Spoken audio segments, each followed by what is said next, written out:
Mbasuze kandi bifuriza ikaze mu bikomeje gukurikirana amakuru ndetse n'ibiganiro bicana ku muyoboro wa Arena Media. Nizere ko mukomeje kugubwa neza, nizere ko muri amahoro, nizere ko ibintu ari umutekano. Abantu bari mu burasirazuba, uburengerazuba, amajyepfo ndetse n'amajyaruguru, abantu bagiye bari mu bice bigiye bitandukanye kabisa mu bihugu bitandukanye hano bya Afurika, namwe mwese turabashuje by'umwihariko mukomeje kugenda mu Kinyarwanda kabisa.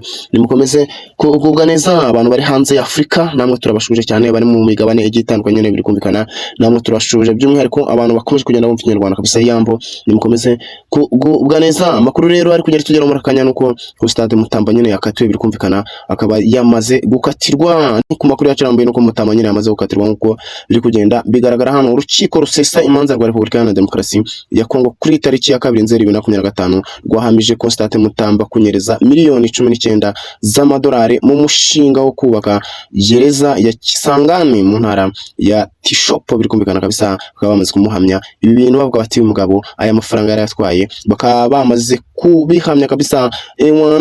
Urukiko rero rwamaze kwemeza ko uyu mugabo nyine aya mafaranga yayatwaye, amafaranga yanyereje nkuko bakomeje kugenda babitangaza. Mutamba rero yategetswe gusubiza leta aya mafaranga, biri kumvikana ko yasubiza aya mafaranga katirwa imyaka 3 y'imirimo ifitiye igihugu akamaro. Biri kumvikana hano akaba yamaze gutegekwa gukatirwa nyine imyaka 3, biri kumvikana na hanyuma agasubiza na aya mafaranga, ariko muri imyaka 3 nyine no gukora imirimo ifitiye igihugu akamaro nkuko hano bakomeje kugenda babitangaza. Urukiko kandi rwambuye Mutama uburenganzira bwo gutora no gutorwa mu gihe cy'imyaka 3 no kudakora imirimo ya leta. Biri kumvikana bakaba bamaze kumwambura ububasha, bakaba bamaze kumwambura ubushobozi bwo kuba yatora cyangwa se agatorwa nyuma y'imyaka 3. Mutama yabaye minisitiri w'ubutabera kuva mu mwaka ushize kugeza kuri Gicurasi 2025 ubwo yeguraga kugira ngo akurikiranweho iki cyaha. Biri kumvikana nta yindi mpamvu yatumye yegura nyine kumvikana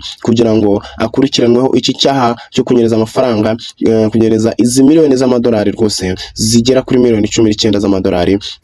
Nibwo yeguye rero akamara kwegura, akimara kwegura atangira gukurikiranwa. Biri kumvikana ubushinjacyaha bwari bwaramusabiye gukatirwa imyaka 10 y'imirimo y'agahato no kwamburwa uburenganzira bwo kujya mu mirimo ya leta mu gihe cy'imyaka 3. Biri kugenda byumvikana, ariko nyine bikaba byaje gusubirwamo, bakaba bamukatiye imyaka 3, nabwo iyo myaka 3 akaba zakora iyo mirimo nsimbura gifungo nyine ifitiye igihugu akamaro. Ntabwo urumva ko hano byoroshye mu gihe bari yarakatiye imyaka 10 ikaba yagabanutse nyine ikaza kumanuka ikagera ku myaka 3, ariko imyaka 3 akazayikora nyine ari nsimbura gifungo wakorera igihugu nyine. Biri kumvikana iyi mirimo ifitiye igihugu akamaro kabisa. Urukiko rukaba ariko rwabyanzuye Musanze rero. Biri kumvikana mu karere ka Musanze umugabo n'umwana w'imyaka 3 basanzwe mu mugozi bimanitse, ubwo biri kumvikana nyine bari banapfuye. Hanyuma rero ikaba ari inkuru ibabaje cyane, inkuru y'agahinda, ariko tuvuga ngo nta kundi.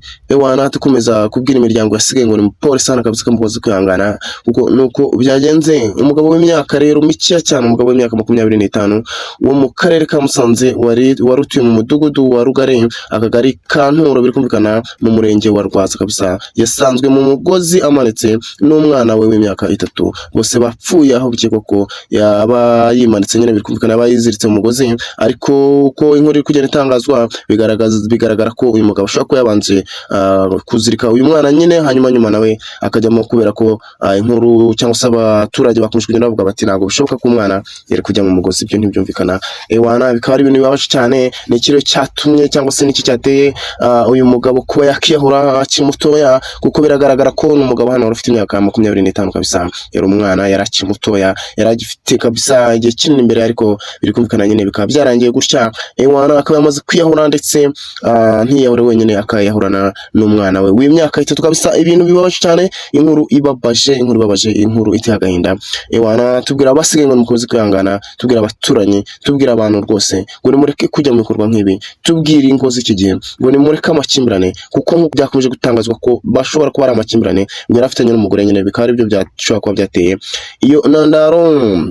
Rero ibi byabaye muri iki gitondo cyo kuri uyu wa 2 Nzeri 2025 ubwo abaturage basangaga uyu mugabo nyine, biri kumvikana mu mugozi, hanyuma bagahamagara ubuyobozi, ariko ntabwo ari umugabo basanzemo gusa, bakaba basanzemo n'umwana w'imyaka 3 nkuko twakomeje kugenda tubitangaza. Rero nyuma yo kubona ibi bintu bahise bahamagara ubuyobozi, biri kugenda byumvikana.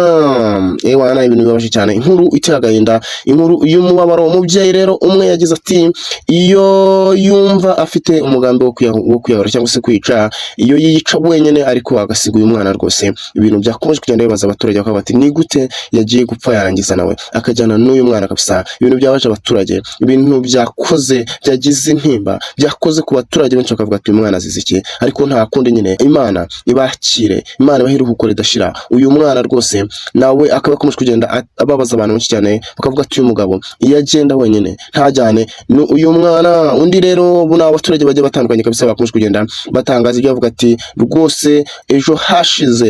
Undi muturage rero akaba akomeje kugenda nawe avuga uko babonaga uru rugo, agenda atangariza cyangwa se atanga amakuru avuga yuko n'undi mu minsi yashize cyangwa se uru rugo ngo rwahoraga mu bibazo kubera ko ngo umugabo yagiye no gucyura umugore, umugore avuga ati rwose ntabwo nzagaruka muri urwo rugo rwawe. Hanyuma rero bikaba ariyo ntandaro bakeka ko ari cyo kintu cyakomeje kugenda kibitera, kubera ko ngo uru rugo rukaba rwarimo amakimbirane akomeye, ariko abantu bakakomeje kugenda bavuga bati rwose tubabajwe n'uyu mwana bashyize mu mugozi, nta kundi nyine nuko bigenda. Umunyamabanga nshingwabikorwa w'umurenge wa Rwaza Nkurunziza Faustin biri kumvikana mu kiganiro yatanze ikinyamakuru, yahamije aya makuru avuga ko ariyo rwose, ariko ngo bakimara kubimenya bakaba bahise nyine bahamagara ubuyobozi kugira ngo bikurikirane. Ati amakuru rero yamenyekanye mu gitondo ku bufatanye n'inzego z'abaturage biri kumvikana zigiye zitandukanye, tugerageza gukusanya amakuru yibanze yo gukoresha iperereza ku cyaha cyateye uru rupfu rw'uyu mugabo ndetse n'uyu mwana biri kumvikana.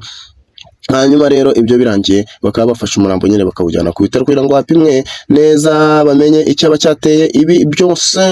Uyu muyobozi rero akaba yasabye abaturage kwirinda amakimbirane mu muryango kubera ko biteza ibibazo bigateza ingaruka nk'izi ngizi zo kuba abantu bakiyahura bakaba bapfa mu buryo rwose budasobanutse. Umurambo rero w'umugabo nyine biri kumvikana n'umwana bakaba byahise bijyanwa ku bitaro bya Ruhengeri kugira ngo bisuzumwe mbere yuko bashyingurwa. Biri kumvikana ntabwo babashyingura kabisa batabanje kubajyana ku bitaro ngo bamenye ni iki kikomeje kwisha inyuma y'ibi bintu, bamenye ko niba nta kindi nyine. Ariko ikigaragara cyo nk'uko abaturage bakomeje kugenda babitangaza, baravuga bati kabisa twasanze yimanitse, twasanze ari mu mugozi, ariko ikintu giteye agahinda ni uko twasanze ari kumwe n'umwana w'imyaka 3 kabisa. Kikaba aricyo kintu cyakomeje kugenda kibabaza abaturage. Yacu umunsi ayo ngayo, nimukomeze kugubwa neza.